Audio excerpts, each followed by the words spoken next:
আজকে আমরা বানাবো আলু কলা দিয়ে পাতলা মাছের ঝোল। মাছের ঝোল বানানোর জন্য আমরা মাছগুলোকে লবণ হলুদ মাখিয়ে নিয়েছি। এবার মাছটাকে আমরা ভেজে নেব।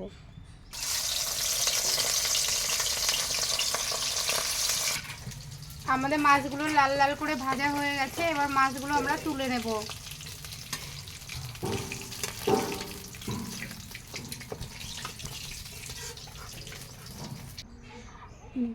আমরা পাতলা মাছের ঝোল বানাবো, তাই আলু কলাগুলো মাছ ভাজার তেলে ভালো করে ভেজে নেব।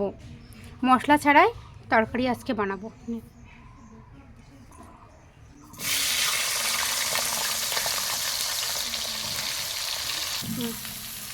আমরা পরিমাণ মতন লবণ আর হলুদটা দিয়ে দেব। এবার আমরা লঙ্কা দিয়ে নাড়াচাড়া করে আস্তে আস্তে কষিয়ে ভেজে নেব। এর মধ্যে দিয়ে দিচ্ছি একটা টমেটো কুচি। আমাদের আলু কলাগুলো ভাজা হয়ে গেছে। এবার আমরা এটা তুলে নেব। তো দিয়ে করেছি আমরা, যেহেতু আমরা এখানে আলু কলার ঝোল করব, তাই আমরা এখানে কোনো মশলা দেব না। তাই অল্প একটু জিরে তেলের উপর দিয়ে ভেজে নেব।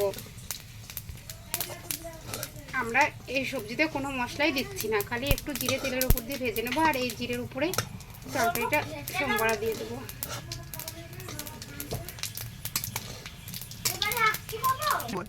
ভাজা জিরেটা আমরা তুলে রাখবো। এবার আমরা তেলের উপর মাছগুলো দিয়ে সবজি নাড়াচাড়া করে জল দিয়ে দেব। ও দিয়ে দেব সবজিগুলো, কষিয়ে রাখা আলু আর কলা।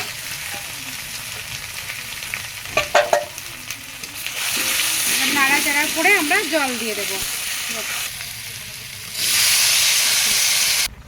যে ভেজে নেওয়া জিরেটা এরকম করে শিল দিয়ে এরকম করে বেটে দেব গুঁড়ো করে। তাহলে তরকারিতে যেহেতু আমরা কোনো মশলা দিইনি, এই ভাজা জিরেটা দিলে একটু সেন্ট আসবে জিরের।